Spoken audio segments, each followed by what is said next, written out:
With Caitlin Clark injured, the WNBA will be reliant on their other stars to carry the league. I'm not just talking about ratings, I'm not just talking about attendance. The WNBA will be reliant on their other stars.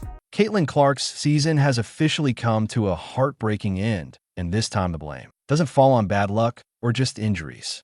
No, the shadow of Angel Reese's jealousy has been hovering all year, fueling unnecessary drama, dangerous physical play, and an ugly environment that pushed Clark's body past its breaking point. From a quad strain in May to groin problems in June and July to a bone bruise in August, it was one blow after another. And while the league should have been protecting its brightest star, Reese, in her obsession with taking Clark down, became the sideshow that spiraled out of control. Now the fallout isn't just a personal tragedy. For Clark, it's a league-wide disaster. Fans are done. No matter how much Reese thinks she is the star, this proves it. And what's Angel Reese's response? Silence.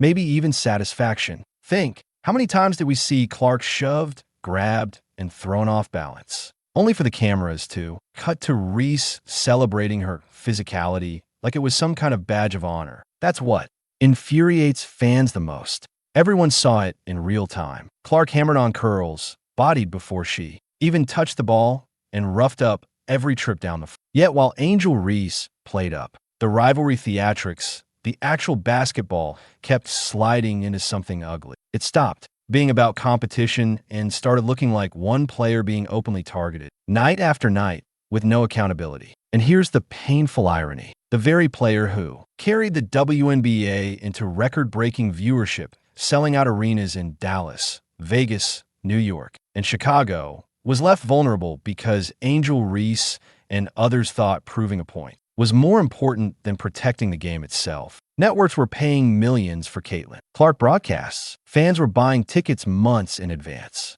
But instead of letting her play, jealousy turned into an arms race of fouls, cheap shots, and intimidation. For Clark, that meant collisions, twisted pivots, and landings that piled up into injuries that could have been avoided. This wasn't just frustrating to watch. It was dangerous to the very foundation of the league. Every time Clark absorbed another cheap shot from players, desperate to prove they weren't overshadowed, the clock ticked closer to this moment. Her quad strain, her lingering groin issues, none of these were flukes. They were